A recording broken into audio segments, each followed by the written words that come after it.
Criança com baixa tolerância à frustração é o tema do vídeo de hoje. Roda a vinheta! Não tem vinheta. Não tem vinheta. Fala galera, então já que não tem vinheta, vamos ao assunto de hoje. Um assunto muito importante, principalmente na nossa clínica. Acho que vocês trabalham muito isso com os pais, com as crianças, né? E o engraçado é que os pais acham que as crianças são os problemas, mas hoje vocês vão perceber que o problema está em vocês. Bom, o que é a tolerância à frustração? Vamos começar o vídeo assim. É um sentimento e emoção que se manifesta quando um desejo ou uma vontade não se cumpre ou não são permitidos, impedindo a sensação de satisfação. Então, esse sentimento é quando a criança deseja algo, ou quando ela espera algo, ou quando ela realmente acredita que vai acontecer e não acontece. A questão é que tem vários fatores. Uma, às vezes, pelo comportamento dela, que realmente tem uma consequência, mas às vezes tem outras coisas na família que acontecem que essa criança não consegue algo que ela deseja, que foi, às vezes, talvez combinado. Então, essa emoção de tristeza, de angústia, que pode até gerar um nervosismo, ela vem de uma criança que tem baixa tolerância à frustração. Exato, é quando essa criança ela não consegue voltar ao normal rápido depois de uma experiência ruim. Então, por exemplo, ela estava aguardando muito o dia de ir no aniversário da festa de uma amiguinha. Acontece que os pais tiveram um imprevisto e não puderam levar ela. Então não foi nada que ela fez, mas foi uma situação externa. Isso trouxe para ela um sentimento o quê? De tristeza, de decepção. Tem crianças que demoram muito para voltar ao normal depois de um não. Já tem crianças ou pessoas que voltam mais rápido, sentem o impacto, mas voltam mais rápido ao normal. Então isso determina o nível da resiliência, que é quanto tempo a sua criança demora para voltar ao normal depois de uma experiência frustrante. Nossa, tem criança que é uma tartaruga, né? Porque eu lembro que quando a gente trabalhava na educação física, a questão da resiliência, eles comparavam ao elástico. Você coloca uma pressão no elástico e ele volta ao normal muito rápido, ou seja, ele é resiliente. E aí você também tem que saber qual a dosagem certa dessa tensão. Então, às vezes, a criança ela não está preparada, ela não foi treinada para isso, né? Então, muitas vezes, a baixa tolerância à frustração, e na verdade, na grande maioria, acho que 98%, é porque os pais não treinaram as crianças a suportarem essa carga e aí elas se tornam não resilientes. Tem algumas crianças que a nível cerebral têm mais dificuldade já na flexibilidade, eles são mais rígidos, mas nesse caso e em outros, o ambiente de treinamento, ou seja, a família, é determinante em relação a como essa criança vai aprender a lidar com as frustrações ao longo da vida. Mas acho que hoje a gente vai falar mais um pouquinho dessa criança que é protegida desse sofrimento. Exato. Para que o pai realmente, os pais, não entendam que o sofrimento é ruim. Pelo contrário, ele é muito importante porque o sofrimento na dose certa, você consegue fazer com que a criança se torne uma criança madura e até um adulto maduro, que vai ter muito mais eficiência na sua vida, muito menos quebras de vínculos, vai sofrer menos, porque aprendeu a sofrer na infância. E a questão toda é que muitos pais hoje, elas protegem os seus filhos de alguns sofrimentos. Parece que quando é falado alguma coisa para a criança, ou quando a criança quer muito algo, os pais não conseguem ir até o final dessa consequência. Ou algo que deu errado na família, tudo pode acontecer, menos frustrar o amiguinho, porque senão o fulaninho vai ficar triste. A Bebel vai ficar arrasada se ela não for pro passeio da escola. Então, falta comida em casa, mas o passeio da Bebel, a Bebel vai pro passeio. Então, a questão toda é que a gente vai falar hoje para vocês como treinar as crianças para que elas suportem essas ações que vão trazer sofrimento para ela. E o que é mais difícil, e a gente vai falar isso para os pais, é que a gente vai ter que ter realmente a noção que às vezes o sofrimento vem por nós mesmos, não só pela vida. Então a gente vai trabalhar um pouquinho sobre isso. Bom, e para combater um pouco esses pais, o que acontece? Além dos pais não fazerem esse sofrimento e não proporcionarem, não permitir que os filhos sofram, eles praticam dentro dos seus lares o hedonismo. E o que é o hedonismo? É uma filosofia que prega viver pelo prazer, conforto e satisfação. E essa filosofia entrou na igreja, inclusive? Entrou na igreja. Tanto é que hoje, as pessoas, se não estão com prazer, confortáveis e satisfeitas na igreja, elas trocam de igreja. elas trocam de amizades. A criança, ela está desconfortável na escola, a mãe troca ela de escola. Ela está desconfortável com alguma coisa na escola de esportes, troca a escola de esportes. A psicóloga, ela não quer ir para psicóloga, vou trocar a psicóloga. Então, a gente treinou, mesmo que você ache que não, você está treinando o seu filho a praticar o hedonismo. E aí o que acontece é que quando ele crescer, ele vai ser um adulto imaturo. Porque o que é maturidade, gente? Resolver problemas. Só que só resolve problemas quem aguenta a pressão. Exato. Então essa é uma filosofia que cria uma mentalidade de fugir daquilo que causa dor. Ou seja, a pessoa começa a fugir de todo tipo de frustração, porque ela não suporta, ela não tem mecanismo interno para lidar. Em geral, esses pais, muitos pais também não têm mecanismo interno para lidar com dor e sofrimento, por isso eles acham tão insuportável assim treinar os filhos e acabam que essas crianças crescem sem ter essa mentalidade de que existem dores que geram coisas boas na gente, né, no longo prazo. Então, a pessoa que tem baixa tolerância à frustração, ela não consegue entender isso. E falando do âmbito espiritual, isso é muito ruim. Por quê? Porque o cristão verdadeiro, ele tem que estar preparado muito mais para perder do que para ganhar.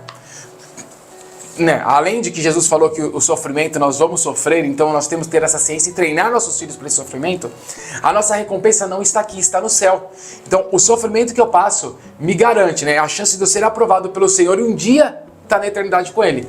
Então, se eu treino meu filho, ou se eu não vou contra a sociedade que prega muito hedonismo, prazer, você pode ver, é muita questão imediata, o emprego tem que ser aquele que ganha mais na hora, eu quero ter um corpo maravilhoso agora, eu não vou engravidar porque eu preciso ter meu corpo assim assado, eu preciso me cuidar, eu preciso isso, aquilo, tal.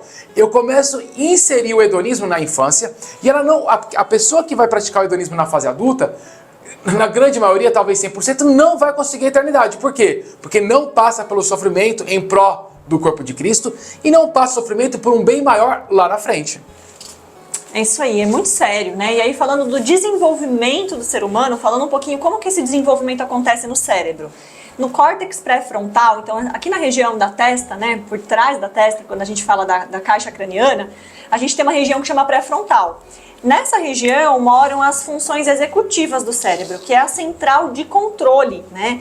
Que gerencia os nossos processos de atenção, de controle das emoções, de regulação do humor, da capacidade que eu tenho de planejar, de prever o futuro, né? No sentido de antecipar alguns problemas. É a capacidade que eu tenho de adiar ou postergar um prazer ou uma gratificação. Lá no pré-frontal também mora a empatia, enfim, moram as principais, as habilidades mais nobres do cérebro que conduzem ali as nossas decisões do dia a dia. Inclusive, essa região ela é muito mais aumentada e muito mais fortalecida nos seres humanos do que nos animais, porque ali mora a ética, a moral, inclusive a espiritualidade também habita, né, nessa região. E aí, quando a gente fala do cérebro, a gente começa a desenvolver, desde que a gente nasce, na verdade, desde que eu tô na barriga, né? A gente já desenvolve o cérebro, o sistema nervoso, rapidamente. Tem um processo de maturação importante dos 6 aos 8 anos. Olha que importante. Onde existe um ganho de maturidade emocional, ou seja, tudo aquilo que ele foi treinado até os 5, aos 6, dos 6 aos 8, ele incorpora. Nossa, né? Então, por isso que tem muitos casos de crianças procurando realmente, as crianças não, né? Mas os pais procurando consultório com 7, 8 anos. Isso é muito verdadeiro. Eu que trabalhei com criança, os pais acham bonitinho alguns comportamentos, algumas coisas. É fofinho, né? É fofinho algumas práticas. E aí quando você vê 7, 8 anos já não é muito fofinho, porque a criança já está mais independente. E realmente, olha que importante. Ela começa a dar trabalho na escola, começam a vir as reclamações. Geralmente é nessa fase que eles encaminham os filhos para o psicólogo, né? Os alunos. Então, por quê? Porque o mau comportamento já não é mais bem tolerado, já não é mais fofinho, já começa a ser exigido uma outra postura. E é uma dimensão maior, a criança fica mais rebelde, ela fica mais autônoma. Então ela dá um trabalho que a criança menor não vai dar. Então olha como é importante a gente saber disso tudo, porque a gente começa a entender que até os 5, 6 anos eu preciso treinar firmemente meu filho na questão disciplinar. Ou seja, a gente precisa fazer ele sofrer até os 5 anos, um sofrimento bom, porque a gente vai explicar os 2 tipos de sofrimento. Cara, olha que louco, isso aqui acontece, os pais não fazem isso na infância, a gente acompanha tanto na questão consultória, no nosso trabalho e também nas igrejas, você vê o pai muito preocupado a partir dos 8, 9 anos, e antes não. Então eles querem fazer algo que eles deveriam ter feito lá. E agora eles vão fazer, nossa, vai ser um trabalho muito árduo. E a gente nem sabe se o resultado vai ser tão positivo assim. Exato, porque a frustração ela tem que crescer conforme a criança vai crescendo. Então, se quando ele é um bebezinho, eu consigo dar pequeninas frustrações para ele, pronto, ele desenvolve ali a capacidade naquela fase. Aí ele cresce mais um pouquinho, aumenta um pouquinho mais o nível do desafio, ele vai desenvolvendo, né? Então, eu não posso deixar para começar a frustrar o meu filho quando ele tiver 8 anos, porque senão uma pequenininha frustração, um pequeno não para ele vai ser nossa, que absurdo, e ele vai achar aquilo um absurdo. Ele não vai estar acostumado com aquele estímulo. Porque pro cérebro dele isso é algo desconhecido. É algo desconhecido. Muito bom. Né? E aí quando a gente fala de adolescência, a gente tem uma diferença na maturação do cérebro para meninas e meninos. Eu tenho certeza que o dos meninos amadurece mais rápido. Não, óbvio que não, né? Demora mais, né? A maturidade do homem sempre demora, a quinta série não sai deles. Já saiu ou já deram de mim? Saiu e voltou, né? Não, já saiu. Agora tô na sexta. Não, é verdade. E aí, quando a gente fala das meninas, provavelmente a gente tem ali por volta dos 16 anos, um amadurecimento, uma maturação das funções executivas. E dos homens, provavelmente até os 21 anos, né? Ou até os 24 anos. 5 anos de diferença nós temos. É. E aí até lá, até que esse cérebro se amadureça, quem funciona como regulador da criança? Quem funciona como o funcionamento executivo da criança? A escola? O psicólogo? Não. O vô e a avó? Não. Ai, errei. Os pais não são, né? Deveria, né? Ah, tá. Deveriam ser os pais. Então o pai deveria ser o portador da má notícia, o pai deveria ser a pessoa que mais faz ele sofrer, o pai e a mãe deveria ser a pessoa que mais fala não, né? Então, como a criança não tem muita consciência ali ainda bem desenvolvida, ela precisa de um pai ou de uma mãe que faça isso por ela. E, comprovadamente, crianças que tiveram poucas frustrações saudáveis na infância, o que acontece ao longo da vida, eles apresentam dificuldade no funcionamento geral das funções executivas. Aquelas funções que eu falei que regulam a pessoa, que faz com que a pessoa aprenda a esperar, aprenda a se planejar, aprenda a dizer não no agora para poder curtir algo no futuro. Então, comprovadamente, já as crianças que não foram bem frustradas na infância vão ser adultos desregulados. Então, e porque a nossa natureza, na verdade, a natureza do ser humano, ela é egoísta, interesseira, orgulhosa e imediatista. Por isso que precisa ser combatido desde já. Porque quanto mais tempo você demora para combater, mais isso vai crescendo no ser, né? Então, chega uma hora que se todos nós, na natureza humana, já tem isso, realmente. A Bíblia fala que o que a natureza humana quer é diferente do que o Espírito Santo quer para nós. Então, se eu demoro muito para combater, o egoísmo, essa questão do orgulho, de ser imediato, vai crescendo dentro da criança. Vai. E aí, quando você vai combater, você tem que combater algo muito mais forte. Então o importante é que quanto mais rápido você comece a combater isso na criança, menos dificuldade você... Se você acha difícil um chorinho quando criança, vai ser impossível você tirar um adolescente da droga, de algum vício, de uma pornografia, entre outras coisas. Entre outras coisas. Então é como se fosse uma poda, né, que o pai e a mãe precisa fazer no comportamento da criança, conforme ele for percebendo esses traços de egoísmo, de interesse pessoal, de orgulho e de uma conduta imediata. Muito bom. Então não é Deus que vai podar o seu filho, né? É você, pai e mãe. Porque você representa a figura de Deus na vida dele. Então, se você não fizer isso, não adianta falar, ó, Deus vai te pegar, viu? Olha, quando você crescer, você vai ver, viu? Deus vai resolver isso daí. Não, ele vai sofrer, ele vai ser um adulto frustrado, inclusive com Deus, porque ele não aprendeu a ser podado. E quando a gente fala de educar, né? Educar não é pagar uma boa escola, né? Não é ser um pai legal, amigão, uma mãe que conversa de tudo com o filho, né? O educar tem a ver com fornecer todos os cuidados necessários para o pleno desenvolvimento dessa criança. Seja no corpo, na alma e no espírito. Então, o nosso papel como pais, eu ainda não sou mãe, né? Se Deus quiser eu serei, mas é fornecer para essa pessoa todas as condições que ela precisa para ela se desenvolver bem nessas 3 áreas. Então, isso significa que a frustração, ela também precisa ser oferecida para que o nosso filho se desenvolva bem. Se ela não for oferecida, vai ficar faltando, eu vou criar uma criança aleijada emocionalmente. Bom, e é através das experiências da frustração que você vai desenvolver na sua criança algumas características do fruto do Espírito. Entre elas, paciência, paz, uma criança pacificadora, uma criança boa, bondade, humildade, domínio próprio. Então você começa a trabalhar já aquelas características. Nós devemos ter em mente, como pais e educadores, que nós devemos estimular e ensinar essas características para as crianças. E quando a gente fala de disciplinar, tem a ver com os pais ensinarem os filhos a acatarem as regras e se submeterem às instruções. Então tudo isso tem que ser ensinado, não vai ser natural. O filho, ele vai ter por ele ser humano, né, e a natureza humana dele ser pecadora, ele vai naturalmente ter um mecanismo de se recusar a ouvir a ordem ou a proibição, ou então tentar bater de frente. Então, ensinar o filho a aprender a acatar também é papel dos pais. Então, você, pai e mãe, precisa ensinar o seu filho a te respeitar como autoridade, porque se ele te respeitar como autoridade, ele começa a respeitar as outras autoridades também. Se ele te desafiar, ignorar, testar sua autoridade, seus limites, ele vai fazer isso com as outras autoridades na vida dele também, inclusive com Deus. Tem uma frase aqui muito legal que é o seguinte: um filho não consegue ser bom sozinho. Ele precisa de um pai competente, que enxerga o que ele está precisando e realiza, mesmo quando essa necessidade seja de sofrer ou perder. Muito bom. E qual que é a importância da frustração no amadurecimento emocional e espiritual? E por que nós vamos falar do emocional e espiritual? Porque às vezes a gente acredita que o espiritual, de colocar a Bíblia na cabeça da criança, vai deixar isso ok. Isso vai livrar a criança de todo mal. Não.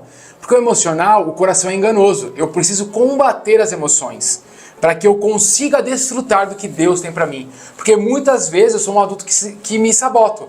Então, eu educar a criança tanto na frustração emocional me garante um sucesso espiritual. Senão eu vou ser dominado o tempo todo pela emoção, mesmo conhecendo a Bíblia.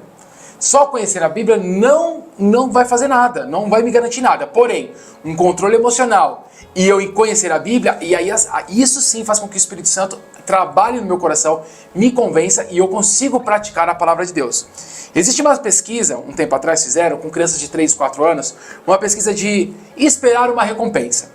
E depois de muitos anos eles fizeram um resultado com esses adultos. Eles acompanharam essas crianças ao longo da vida. E olha que engraçado.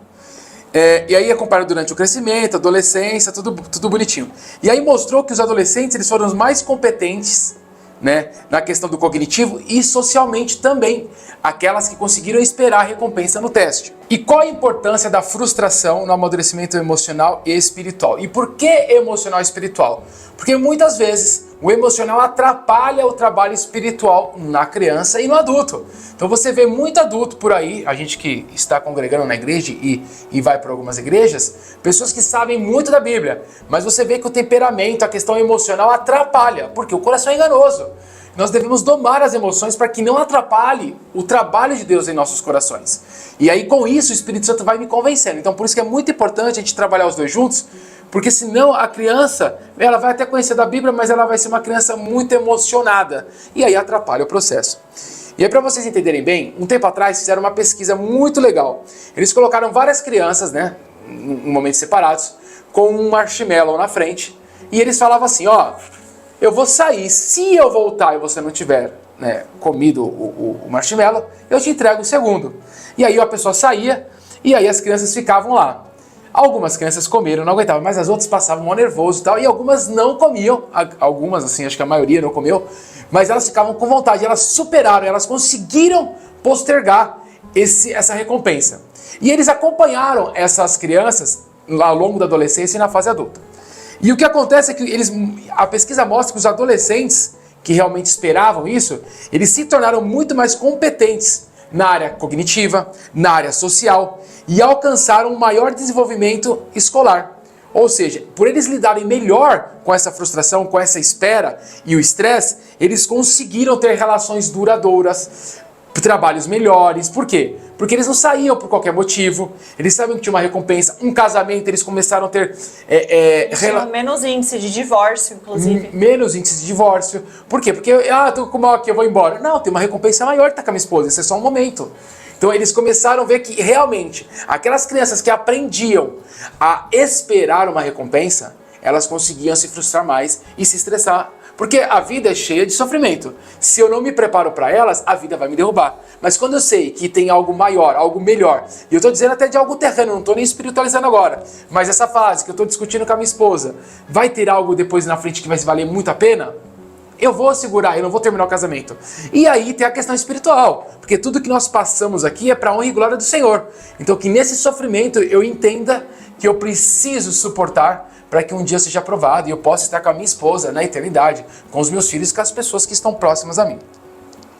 E aí um erro muito evidente que nós vemos nos pais, e aí criou-se até uma síndrome, que é o síndrome do imperador. Então nós criamos alguns filhos que são imperadores no seu lar. Essa síndrome de um tempo atrás teve um vídeo muito bacana que foi lançado na internet e se espalhou. E aí era legal porque os pais colocavam, mas o que acontece? Muitos pais, assim, não estou julgando, mas eu via pais que realmente tratavam os filhos como imperadores publicando vídeo. Por quê? Porque os pais acham que o simples fato de não fazer algo muito grande para o seu filho ser imperador, eles não são imperadores no seu lar, mas são. E eu quero que vocês analisem comigo. E eu vou trazer um pouco para o âmbito espiritual dentro das igrejas, para você ver, porque é muito comum pais que têm filhos pararem de servir no ministério, né, em qualquer ministério. Param de ir no pequeno grupo, 3, 4, 5 meses, tem que esperar, tomar todas as vacinas, e esperar a criança tirar a fralda para sair, e assim vai, esperar a criança sair da teta da mãe. Entre outras, parece que tem que esperar tudo para que volte ao normal. E eu quero fazer umas reflexões com vocês. Quando vocês têm filhos, o que estava em primeiro lugar? O reino ou você colocava em primeiro lugar a rotina da criança, a agenda da criança? Era o reino ou o sono? Ou a alimentação da criança? Era o reino ou a sua família, porque você acha que a família vem em primeiro lugar e tal? Porque isso é mentira. Satanás coloca isso para que você se afaste do corpo de Cristo. Não dá para você segmentar uma coisa de outra. Você vive a família dentro da igreja. A partir do momento que você se ausenta da igreja, você para de ter proteção espiritual, você para de ter a ajuda necessária. E quando você vê, você acha que está voltando para a igreja, você acha que está praticando alguma coisa, mas ainda a sua família e os seus filhos estão na frente do Senhor. Então, sempre que você foge ou evita uma situação para aquilo não causar desconforto, incômodo ou sofrimento para o seu filho, é sinal de que o comportamento dele, é sinal de que o comportamento imperador dele já dominou você, né? Já dominou, já escravizou as ações dos pais. Porque tem muitos pais que ficam com medo do filho chorar, aí não leva para a salinha do Ministério Infantil, né? Fica com medo do filho não ficar doente e aí não leva ele para um passeio importante, né? Que ele deveria ir e que deveria fazer parte do processo de amadurecimento dele. Então, sempre que você fica refém de uma reação do seu filho, você não fala não para ele, porque ele pode entrar numa crise de birra. Então, sempre que o pai fica refém de alguma coisa, a síndrome do imperador já está estabelecida e isso acaba se intensificando quando o assunto é reino de Deus, porque significa que existe uma idolatria. Então o seu filho não só reina no coração de vocês em primeiro lugar, mas ele também reina na missão de vocês em primeiro lugar e com isso muitos pais podem perder a eternidade. E é muito claro você perceber se rola ou se não rola essa síndrome do imperador. A sua agenda da família é girada em torno de quem? Aniversário dos amigos, você para de fazer as coisas sociais do casal. E não é assim que acontece. Gente, no Egito eles estavam escravos e Deus falava assim, vamos multiplicar, galera. E vocês acham que eles ficavam no momento do sono? Tinha a rotina do sono? Tinha a festinha dos amigos? Não, não, era em prol do povo. Esse crescimento dos filhos era em prol do povo, porque um dia eles seriam soltos da escravidão. Então, olha que perigo. Então, quando você começa girar, né, quando a agenda da família gira em torno da criança, aniversário, tudo, você já está tendo um imperador, tudo gira em torno dele, é o que ele gosta de fazer, é onde ele quer, não, e na verdade é ao contrário, ele nos acompanha para aquilo que a gente sabe que é bom, não para nós, para Deus. Quando uma criança ela é meio que forçada até ir num ambiente que ela não gosta, e que lá ela vai achar chato, ela vai achar entediante, e não vai ter algo que ela gosta de comer, então sempre que você proporciona isso para o seu filho, você está fazendo ele suportar uma frustração e você tá trabalhando no emocional dele. Agora, sempre que você... Tudo a criança tem que estar num lugar legal, tudo tem que ter uma atividade, sempre tem que ter uma distração. A criança não pode ficar sem o celular na mão, a criança não pode... Então, sempre que você tem uma prioridade do seu filho estar feliz e entretido, significa que ele já domina a casa. E aí você está tendo que levar tudo para todos os lugares. A criança não pode ter um momento onde ela se controle pelo próprio espaço. Você está levando tudo para controlar a criança. Isso é errado. É o síndrome do imperador. Ela não vai conseguir ter a resiliência interna para se regular sozinha. Ela vai sempre precisar de algo externo para regular ela. E aí o que acontece? Nesse contexto, você para de servir a Cristo e começa a servir ao seu filho. Porque tudo gira em torno dele. A forma que você leva, as mochilas, as sacolas. Gente, você escolhe, você esquece até o lápis do seu olho e sei lá o que você esquece. Mas você não esquece nada do seu filho. Tá girando em torno do seu filho. Então vamos acordar. E aí, então, entendendo que a frustração é muito importante, a gente precisa fazer com que essa criança se frustre, assim que fala, né? Se frustre. Vamos aprender as duas frustrações. A primeira é a frustração saudável, que ela é compatível com a capacidade de enfrentamento e a maturidade da criança. Então, por exemplo, a rotina de estudos, que a criança vai ter que ter, ela tem que articular, ela é capaz de fazer isso. E é um sofrimento para a criança ser obrigada a estudar parar o dia dela para estudar. Isso é uma frustração, mas só que é saudável. Isso, que envolve as tarefas do lar também, tipo as tarefas da escola. Tem as tarefas do lar, que os pais devem obrigar os filhos a entrar na rotina de ajuda quando começou a andar, já faz alguma coisa. Se vira. Porque tem condição de aprontar, tem condição de fazer alguma coisa. A própria fralda, consegue tirar a fralda, agora que vai ela que vai jogar fora. Não importa qual seja, ela vai cuidar das coisinhas dela. De alguma forma, ela precisa começar a entrar na rotina do lar. Bom, usos de eletrônico, televisão, tem tudo prazo, ela vai começar e vai terminar, mesmo que ela chore, termina. Você começa a dar doses de frustração, mesmo que ela pareça que vai acabar o mundo, não vai, pode ficar tranquilo. Uso da vara, que os pais não gostam de usar, da forma correta, né? Se você nunca assistiu o nosso episódio sobre vara, temos 2 episódios, confiram lá, combinado? Não tenham medo de explorar estas, hein? Os pais têm medo de explorar as frustrações saudáveis. Até porque eles são os causadores dela, eles devem ser os causadores, né? Então eles precisam causar isso. E às vezes esses pais, é difícil a gente impor limite pra gente mesmo. A gente parar de usar o celular, a gente comer o certo, a gente ter a hora certa pra fazer as coisas, a gente conseguir honrar os compromissos. Então, como é chato pra gente, a gente acha que o nosso filho não vai suportar. Só que eu quero um adulto responsável, que cumpra, honre compromisso, que seja pontual. De pontualidade eu não posso falar muito, né? Ou eu quero um adulto que fure compromisso, que atrase com todo mundo, que não cumpra a palavra. Então, explore as frustrações saudáveis, que elas são boas e elas não traumatizam. E qual que é a frustração traumática? Que essa é importante para que você não faça. É um sofrimento emocional físico muito intenso, né, que a criança não está preparada para suportar. Então aí a gente vai falar sobre violência física sexual, ofensas verbais muito duras, gritos, né, aquela família que tem uma família que grita, né, o fala baixo é um grito. Tem as separações, os casais se divorciam, isso não é algo legal, sempre trabalha. Estamos cansados de receber gente na clínica. Gente, a maioria de crianças que está com problema, teve problema com separação ou os pais estão para separar. A ausência dos pais, então às vezes não tá divorciado, mas parece que tá, né? Só fica com a mãe, só fica com o pai. Hoje em dia com o feminismo até as mães saem de casa, o pai fica em casa. E aí você começa a ter uma disfunção, porque a criança não tem os 2 papéis, né? A criança começa a ficar meio perdido. E o abandono, então que tem a ver com isso daí. Então a gente tem que tomar cuidado, que esse tipo de coisa não é benéfico, pelo contrário, vai fazer mal para a criança.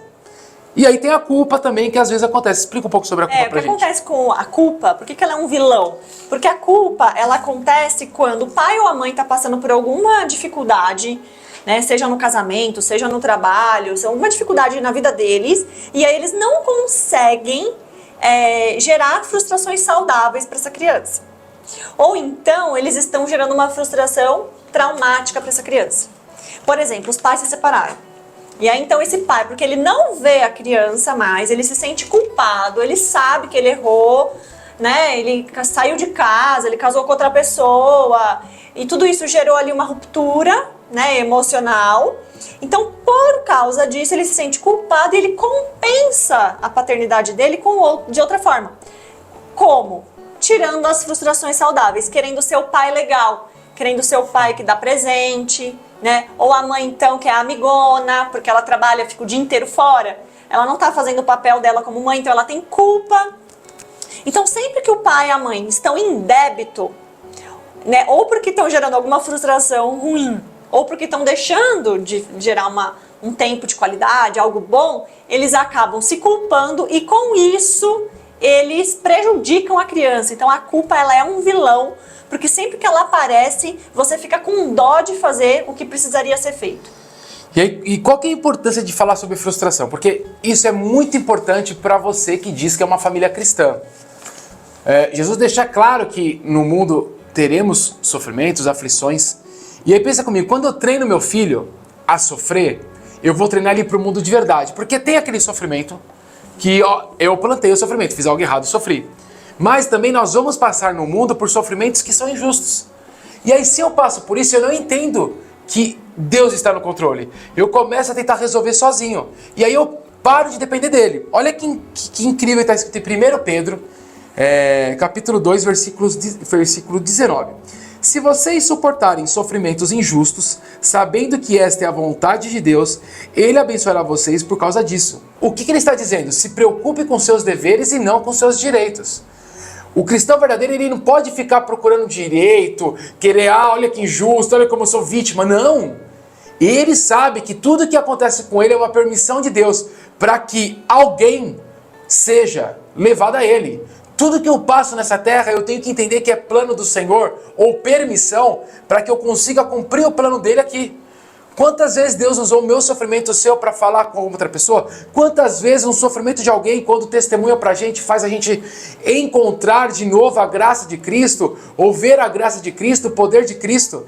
Então, nós precisamos treinar os nossos filhos para que eles sejam de verdade um instrumento vivo na mão de Deus. E Jesus veio mostrar que dá para suportar a injustiça, porque ele carregou tudo aquilo que a gente acha insuportável carregar, né? Que é zombaria, ofensa, xingamento, injustiça. Então ele veio dar um modelo de como nós devemos nos portar diante disso. Mas aí você não consegue ver o seu filhinho sofrer uma injustiça, que você já vai lá intervir. E aí você aleja a capacidade dele de suportar uma injustiça no futuro.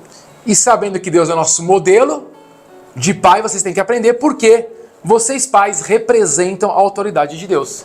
Exatamente, então a gente precisa saber, na verdade, conhecer a forma como Deus trabalha, né? Porque senão eu vou representar uma paternidade diferente, oposta, um estilo parental oposto do de Deus. E aí quando esse filho crescer, quando ele começar a conhecer Deus por ele mesmo, ele vai falar, opa, nossa, Deus é assim, é duro assim? Nossa, que pesado. Então ele vai achar o evangelho pesado demais, porque ele não vai entender que a disciplina existe para gerar algo bom para ele, né? Então, na Bíblia, a gente vê um ciclo se repetindo com o povo de Deus, né? Então, Deus amando o povo, gerando ali algo bom, dando uma promessa, né? Abençoando, e aí esse povo se contaminando, né? Se envolvendo com quem não deveria, errando, ficando com o coração rebelde, desobediente, se afastando de Deus. E aí Deus clamando, a Bíblia é sobre o chamamento de Deus para o povo se voltar para ele. E aí Deus usando pessoas para falar, avisar o povo, volta, muda, quebra esse coração, cumpra as minhas leis. E aí o povo não obedece. Quando que as pessoas começam a se voltar? Quando Deus vem e aplica a consequência, que é o quê? O resultado da escolha das pessoas. Elas escolheram se afastar, elas escolheram o castigo. Sim. Então, quando elas começam a colher o castigo e aquilo fica duro, porque ninguém gosta de sofrer, é onde as pessoas se voltam para Deus e falam, Senhor, tá bom, eu me rendo aqui, não sei lidar com isso, preciso de Ti. Se volta para o Senhor com o coração quebrantado, Ele escuta, acolhe e fala, então agora, filho, não peques mais. Né? Então, o sofrimento, ele é essa ferramenta que aperfeiçoa o caráter, que visa o aperfeiçoamento. Né? Então, tudo isso Deus faz não é motivado pelo ódio, não é motivado pela vingança ou para nos destruir, ele faz motivado pelo amor, pela salvação. Né? Mas Deus, ele sempre faz com que a gente olhe para os nossos deveres e não para os nossos direitos. Porque se eu focar no meu dever, é gostoso desfrutar um direito. Né? O direito é uma coisa que acontece naturalmente. Então, os pais precisam fazer esse mesmo esquema de mecanismo com os filhos, para que quando eles tiverem autonomia no relacionamento deles com Deus, né, não sofrer mais a interferência do pai, do pai físico terreno, Sim. nesse relacionamento, ele já entre no fluxo e seja natural. Muito bom.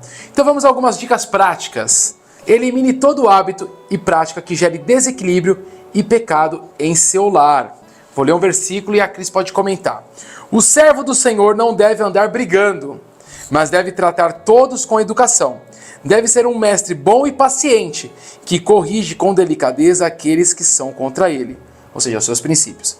2 Timóteo 2:24. Nesse tópico, né, de uma forma prática, é mais difícil, mas não adianta, se você tiver um filho, identificou que seu filho tem baixa tolerância à frustração, né, porque como a gente falou, ele reage mal, ele reage com choro, ele tenta te manipular, ele tenta argumentar, ele desafia você, né, então ele insiste depois da proibição. Então identificou que seu filho tem baixa tolerância à frustração, o que você tem que fazer? Identificar a causa. Né? E às vezes a causa pode ser que exista frustração traumática no seu lar. E essa frustração traumática pode ser problema no casamento, ou uma alteração no seu temperamento, falta de controle emocional, né? No pai ou na mãe, ou em ambos, uma dependência emocional, ou uma dependência química. Enfim, qual é o pecado que existe no seu lar? Qual a quebra de princípio que o seu lar, né, pratica? Às vezes você nem sabe, mas que você se permita tirar que essas escamas caem dos olhos da sua família, porque tem muita coisa que acontece hoje que é consequência de uma falta de princípio. Às vezes a gente acha que está vindo com um sintoma, mas quando você cumpre alguns princípios bíblicos, esses sintomas vão fugindo, vão sumindo do seu lar. Exatamente, então identifique a causa, que é muito importante. Segunda dica prática: exercite os hábitos espirituais dentro do lar. Em 1 Timóteo 2:1 diz assim: em primeiro lugar, peço que sejam feitas orações, pedidos, súplicas e ações de graças a Deus em favor de todas as pessoas. Conforme você vai exercitando isso no seu lar, que é o quê? A colocar a Bíblia como centro da sua casa, né? Para que você entenda sobre Jesus, uma prática diária, tanto no individual como na forma coletiva na família. Quando vocês oram pela família, quando vocês oram pelas questões de alguém da casa, quando vocês oram por alguém da igreja, quando vocês começam também a trabalhar alguns assuntos específicos, a criança adora fazer pergunta.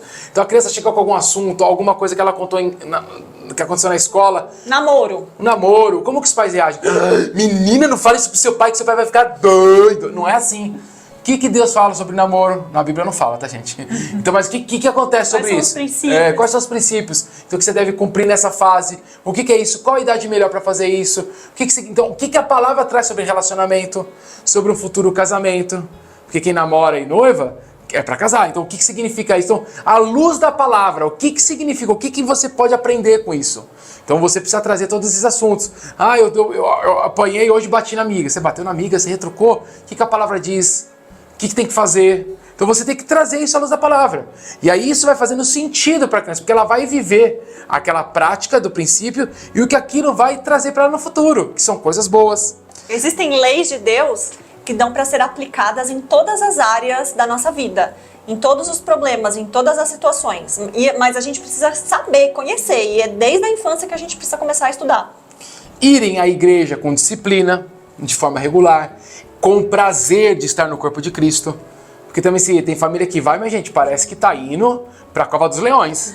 É uma tortura ir para a igreja, não deve ser uma tortura. É a casa do Senhor, onde você vai aprender sobre a palavra de Deus. Ser uma família ativa no corpo. Não é só abrir a casa, não, mas servir mesmo as pessoas. Ensinar o seu filho a ir na salinha lá do FIP, né, que é da nossa igreja, mas na salinha ministerial do Ministério Infantil, ou num pequeno grupo onde você vê uma necessidade de uma criança da idade parecida do seu filho, e ensiná-lo a servir essa criança, seja com algo material, emocional, algo de ensinar a Bíblia para essa criança. Então, ter uma prática de serviço. E aí, com esses hábitos, a sua família vai ficar muito mais forte e vocês vão estar muito mais preparados para a frustração. Outro tópico, não delegue para os filhos decisões que eles não estejam preparados para tomar. Então nós vemos muitas crianças tendo autonomia, no qual elas ainda não estão maduras para o poder de escolha, para o poder de decisão. Então, onde elas vão estudar? Qual é a escolinha que ela mais gostou? Tem pai que leva a criança para escolher a escolinha, né? O que ela vai comer? Qual psicóloga vai atender ela? Você gostou dela, filha? O que ela vai assistir na TV? O que ela vai ouvir? Quais são os amiguinhos dela? Se ela vai ou não vai para a igreja hoje? Você quer ou não quer, filha, ir para a igreja hoje? Então, tudo isso são perguntas que nós não deveríamos fazer para os nossos filhos. Nós deveríamos tomar a decisão e comunicá-los. E aí, como a gente vai ter que ter uma capacidade também de vender aquilo como algo bom. Olha, vamos lá, vender de uma forma animada, influenciando ele. Mas, a nível cerebral, lembra que eu falei que o cérebro dele se desenvolve totalmente até os 24 anos? Então, como que você vai colocar uma criança imatura, que não tem capacidade de análise, de pensar no futuro, de entender as consequências, de imaginar os impactos da decisão dele para tomar decisões importantes? Não dá, Então, os pais precisam tomar decisões, as macro decisões precisam ser tomadas pelos adultos e comunicar os filhos. Agora, pequenas decisões, você pode sim treinar o seu filho para ele ter autonomia, Filho, coloquei 2 opções de roupa para você, qual você quer? Então, dentro das suas opções... Dentro de um padrão... Dentro de um padrão, você quer comer brócolis ou alface? Então, sempre tem que ter opções que os adultos propõem para que o filho também tenha um pouquinho, seja treinado a escolher, para que ele também aprenda a pensar. E isso é muito importante porque para um ambiente ser unido, ter unidade, sempre precisa de um líder. Se você começa a criar pessoas que não têm uma conduta de obedecer, de acatar uma ordem, você vira uma baderna. E seja em qualquer lugar, trabalho, igreja, escola, qualquer coisa. Por isso que está decadente a questão escolar. Porque o professor já não tem autoridade. Porque os pais são fracos e criam filhos que acham que estão tendo espírito crítico. Na verdade, vocês estão levando o seu filho para o inferno. Eu tenho certeza que quem é muito crítico não vai para o céu. Vai para o... Não tem o que fazer. Porque a Bíblia não é democrática. É isso. Não dá para opinar. Exato. Você segue a Bíblia ou o capeta. Você que escolhe. Não tem outra opção. Outro tópico importante. Estabeleçam metas e desafios para que seus filhos alcancem o que desejam ganhar. Para Cris falar alguma coisinha, só quero dar um ponto sobre isso. Gente, desde cedo, ensine os seus filhos a trabalharem. Desde cedo, tudo se conquista. Tem um esforço, as crianças não têm esforço nenhum. Os pais quase comem pelas crianças. Os pais quase dormem. Daqui a pouco os pais estão indo na escola para fazer prova. Já tem pai que faz trabalho em casa pro filho. Imagina se puder, vai fazer prova pro filho. Tá criando um banana. Não criem crianças totalmente dependentes. Elas têm que ter, essa é a autonomia verdadeira. Eu quero algo? Beleza. Então, como que você vai fazer para conseguir isso? Eu vou te dar alguns caminhos. Tem uma troca. Você vai trabalhar em casa fazendo isso, você vai somar tantos pontos quando fizer aquilo. Você começa a dar missões para o seu filho. Porque na vida real é isso. Se eu não trabalhar os 30 dias, eu não vou receber os 30 dias, eu vou receber o que eu trabalhei. Então a vida é assim, se eu não cuidar da minha esposa todo dia, ela vai ficar descuidada, coitada. Ela tá linda porque eu cuido dela todo dia, gente. Passo maquiagem, compro as coisinhas para ela, entendeu? Compro blush, faço tudo. Então, se ela não cuidar de mim, que ela não tá cuidando, olha como eu engordei. É isso. Então, o cuidado ele é diário, eu preciso sempre fazer alguma coisa, eu preciso plantar para colher. E isso aqui, quando não acontece, você só dá colheita sem plantação. E na vida não existe colheita sem plantação. E aí ele não consegue aprender o valor das coisas, Primeiro que ele não vai ter noção do quanto custa. Ele não tem percepção nenhuma de quanto os pais ganham versus o que ele quer ganhar. Então ele não vai ter percepção e não vai valorizar aquilo que está sendo proposto. E aí vem aquela clássica frase dos pais: você não valoriza nada, tudo que eu te dou você quebra, você perde. Por que ele perde? Porque não sai do bolso dele. Por que ele perde? Porque ele não tem noção quanto custa.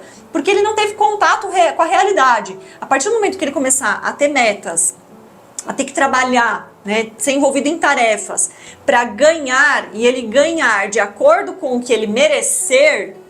Tem criança que desobedece horrores e tem mesada no fim do mês. Então se a gente... A mesada que merecer é outra, Se a gente implementar a meritocracia, ou seja, quanto mais você merecer, mais você ganha dentro de casa, você vai ter filhos que vão entender o valor do dinheiro, vão entender o valor do esforço e do empenho e não vão ficar dependentes materialmente de vocês ao longo da vida. Outra dica prática. Permitam que seus filhos sofram as consequências de suas más escolhas e atitudes. Exato, então vamos lá. Sempre, como que a gente orienta os pais de forma bem prática? Em toda situação, você coloca duas opções para o seu filho.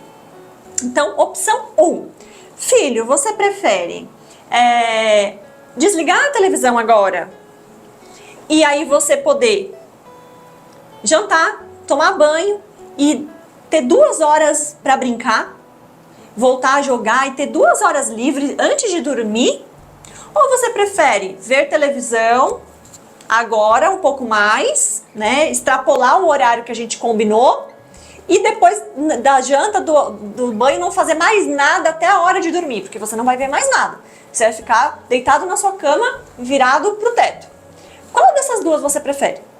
A primeira ou a segunda? Então, quando a gente coloca as opções para o filho e permite com que ele escolha e ele arque com as consequências, você está gerando senso de responsabilidade. Já não é a mãe ou o pai que é ruim. É o filho que está decidindo. A consequência está vindo por decisão dele. Ele que escolheu. Então, já não está mais na tua mão. Ele que escolheu. Então, dessa forma, você começa a trabalhar, fazer com que ele fique mais tolerante à frustração, afinal foi ele que escolheu aquela frustração, né? Então, isso é uma estratégia que sempre funciona, que eu oriento os pais do consultório e sempre dá bom. Mais uma dica prática: evitem discursos com apelos emocionais. E aí tem aquelas clássicas frases que a gente vê.